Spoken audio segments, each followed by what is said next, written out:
I never imagined my dream home would become my worst nightmare. My wife and I moved to Westfield, New Jersey, hoping for a quiet suburban life. We found a beautiful 6-bedroom house on a picturesque street. It needed a bit of work, but the neighborhood seemed so safe, or so we thought. Just 2 weeks after closing the deal, I discovered a strange envelope in our mailbox. There was no return address, just a typed note that read, "Welcome to the neighborhood. I've been watching this house for decades. Now it's your turn." I felt a chill ripple through me. Was this a prank? A neighbor's odd sense of humor? At dinner that night, I told my wife about the letter. She tried to laugh it off, but I could see a flicker of worry in her eyes. We had 2 young children, and any hint of a threat put us both on edge. The next day, I called the local police, who took a report and advised us to stay vigilant. Things escalated quickly. More letters arrived, each more personal than the last. The writer, calling himself The Watcher, seemed to know intimate details. How we were renovating the kitchen, which bedrooms the children were staying in, and even the nights we stayed out late. I stopped sleeping well. Every creak in the old house made me jump. Sometimes I thought I saw someone lurking by the street lamp across the road, but whenever I looked again, he was gone. One night, I couldn't shake the feeling that someone was in our yard. I crept downstairs and switched on the back floodlights. Nothing, just swaying trees in the wind. Then, as I turned to go back inside, a silhouette darted past our fence line. My heart hammered. I called out, "Who's there?" But no one answered. We decided to install security cameras around the property. For a week, all we recorded were raccoons and stray cats. Then, at around 2 a.m. on a Thursday, a camera picked up a tall figure in a dark hoodie, standing on the sidewalk, staring at our house. He stood motionless for nearly 10 minutes before walking away into the night. When the police reviewed the footage, they couldn't make out a face, just a vague shape. The letters continued. "I see you added cameras. Do you really think that will help?" Another note threatened that bad things could happen if we tried to ignore the warnings. My wife and I grew paranoid, keeping our curtains closed and our kids indoors after sunset. We even thought about selling the house, but the lingering rumors made it difficult to find a buyer. Eventually, the letters tapered off, but the damage was done. We no longer felt safe in our own home. Months later, with the house still on the market, we finally decided to move back in with my parents temporarily. We told ourselves it was only until we found a better place. Somewhere the Watcher couldn't reach us. To this day, we still don't know who was behind those letters or what he truly wanted. All I know is that once someone decides to watch you, it's nearly impossible to feel safe again.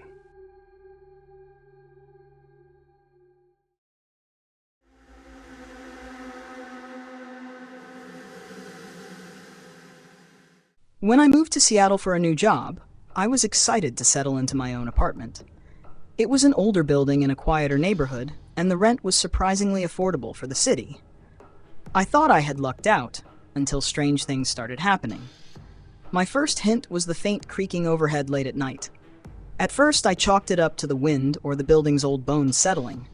But after a week, I noticed small items missing, cereal boxes half empty, a coffee mug out of place. I lived alone, so I blamed my own forgetfulness. Maybe I was just stressed from work. One evening, I found footprints on the dusty floor leading up to the pull-down attic ladder in the hallway. My heart skipped a beat. I never went up there. It was supposed to be a storage space that belonged to the landlord. Swallowing my nerves, I grabbed a flashlight and quietly climbed up to take a look. The musty air made me cough. Stacks of old furniture and boxes were everywhere, but nothing seemed obviously disturbed, until I noticed a small corner near the vent with blankets piled up. It looked like a makeshift bed. Suddenly, a loud thump came from the other side of the attic. My flashlight beam flickered across a shattered window pane. My blood turned cold. He was living up here. I scrambled down the ladder and locked my apartment door, trying not to panic. I immediately called the landlord, who assured me that no one should have access to that space. He said he'd come by in the morning. That night was the worst night of my life. I could hear soft shuffling sounds above my bedroom ceiling, like footsteps. My mind raced with the horrifying realization that a stranger was possibly just a thin layer of wood away. Around midnight, I heard a slow creak, as if the attic ladder was being lowered. My heart pounded so loudly I was sure the intruder could hear it. I rushed to the door, pressing my ear against it. But then, silence. It felt like an eternity before morning arrived. My landlord showed up with a local handyman, and they both went up into the attic.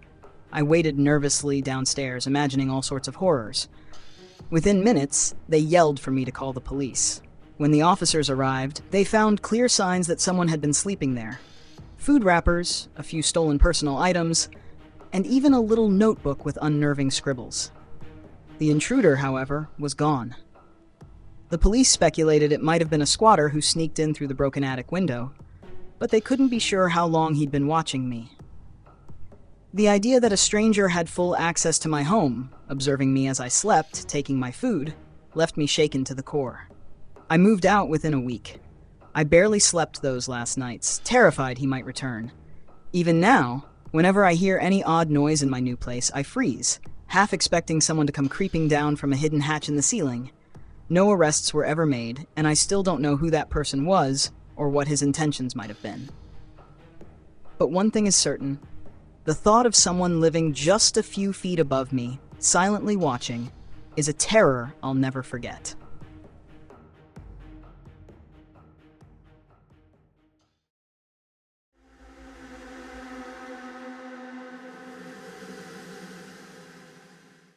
I was a nurse by trade, living just outside Chicago in the mid-1980s. Back then, I never believed stories of unknown stalkers, until I became one of them. My friends called me Cindy, though that isn't my real name. I'd rather keep some details quiet for reasons you'll soon understand. It all started with phone calls, always late at night, filled with silence on the other end. I'd say, "Hello?" and hear only raspy breathing. Sometimes the caller whispered my name. I tried to ignore it, suspecting a prank or wrong numbers. But the calls kept coming, and soon small threats began slipping through. "I'm watching you," he hissed before hanging up. My anxiety worsened when I found a note pinned to my front door that read, "You can't hide forever." I lived alone in a modest apartment, and from that day on, every dark corner felt alive with a lurking presence. I told the police, but they didn't have much to go on. Phone tracing in those days was limited, and the notes were typed with no fingerprints. Then, one evening, I returned from a late shift to find my living room window smashed. The intruder had rifled through drawers, but nothing valuable was taken. Only small keepsakes and a framed photo of me with my ex-boyfriend. It felt personal, like he wanted me to know he'd been there.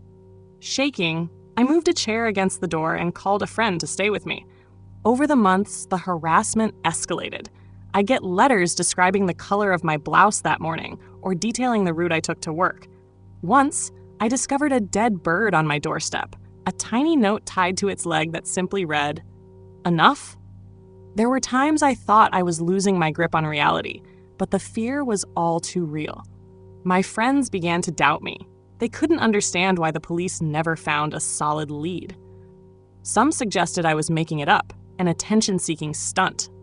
It hurt deeply because I felt trapped in a nightmare I couldn't prove.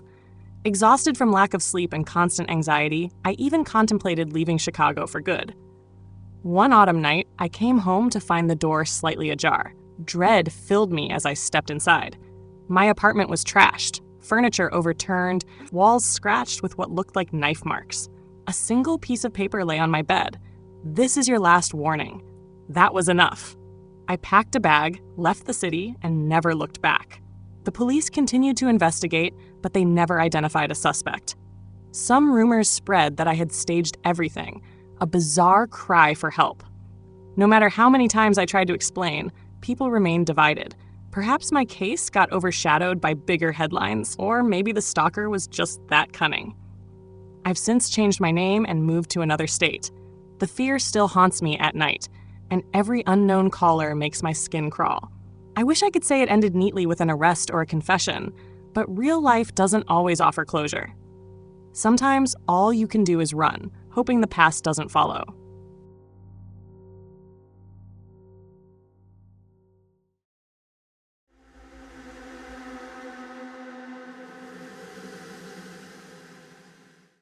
My husband and I had saved for years to afford a cozy home in a calm, tree-lined suburb outside Portland, Oregon.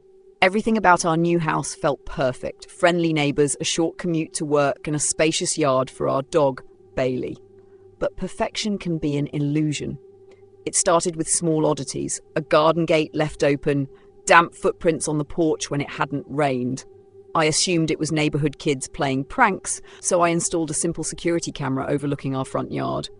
For weeks, we saw nothing unusual, just mail carriers, passing joggers, the occasional cat slinking by at night. One Friday, my husband left for a work trip, leaving me alone with Bailey. Around midnight, Bailey started growling at the front door. That's when the doorbell rang. 3 short rings, then silence. Peering through the window, I saw no one. My heart pounded as I scanned the yard. Everything looked normal, but Bailey wouldn't stop growling. After a sleepless night, I checked the camera footage the next morning. At exactly 11:59 p.m., a figure in a dark jacket crept onto our porch. The camera angle only showed his back, but it was clear he was listening at the door before ringing the bell. Then he darted away, disappearing into the shadows. I felt a tremor of fear. Someone was testing my response, maybe even scoping out the house. That evening, I locked every window and door, double-checking each latch. I tried to calm myself by watching TV with Bailey by my side, but a noise outside made me mute the volume. It sounded like metal scraping. Cautiously, I approached the back door. In the dim light from the kitchen, I could see the handle jiggling. Someone was trying to open it. My pulse thundered in my ears. Summoning courage, I flicked on the outdoor floodlights. The handle jerked, then went still. I glimpsed a silhouette fleeing into our yard, vaulting over the fence in one swift motion. I called the police, my voice shaking. Bailey barked wildly at the back door, scratching at it as though he wanted to chase whoever had just tried to break in. When the officers arrived, they searched the yard but found no one. They did discover a crowbar abandoned near the fence. The implications were horrifying. Whoever it was came prepared to force his way in.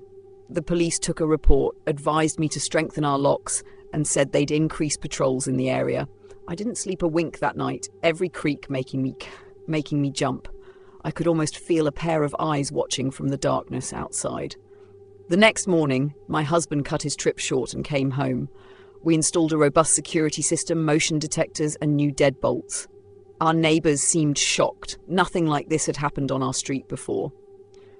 Weeks passed, and fortunately there were no more incidents. But the sense of security that once enveloped our home was gone. Sometimes late at night, I replay that camera footage in my mind. The slow, deliberate approach, the chilling pause at the door. I'll never forget how close I came to encountering a stranger's twisted intentions, in a place I believed would always keep me safe.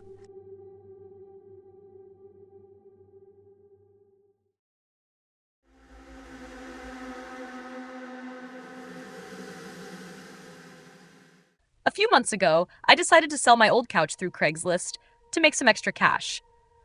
I'd heard the usual warnings about meeting strangers, but I figured I'd be safe if I arranged everything in public. In the ad, I mentioned my neighborhood in Columbus, Ohio, and stated that I was only accepting local pickups. I got several responses, but one man named Derek seemed particularly interested. He offered cash, said he could come by the next day, and asked for my exact address. Normally, I would meet at a neutral spot, but the couch was too bulky to move by myself.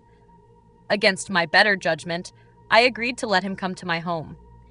The next evening, Derek showed up with a pickup truck just before dusk.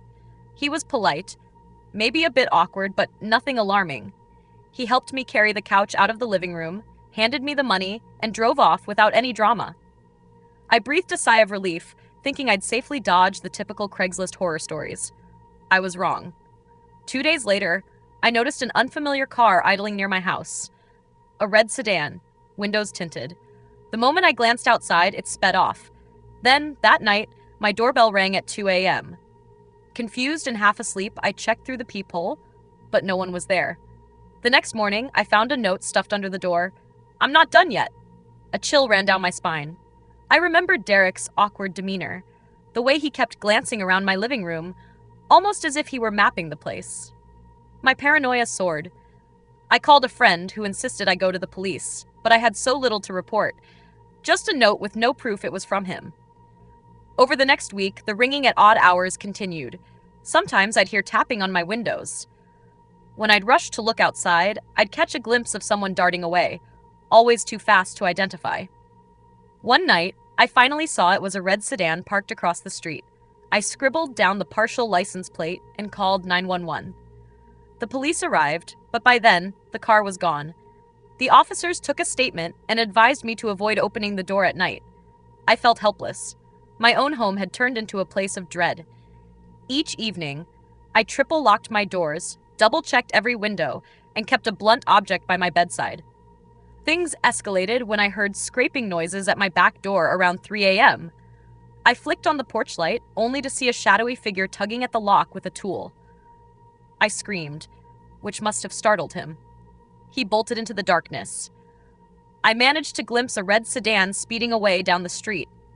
That was the final straw. I told the police everything, including Derek's details from Craigslist. They tracked down the partial license plate. A few days later, the officers informed me Derek had been arrested. He confessed to stalking me after noticing I lived alone. He wanted more than just the couch, one officer said grimly.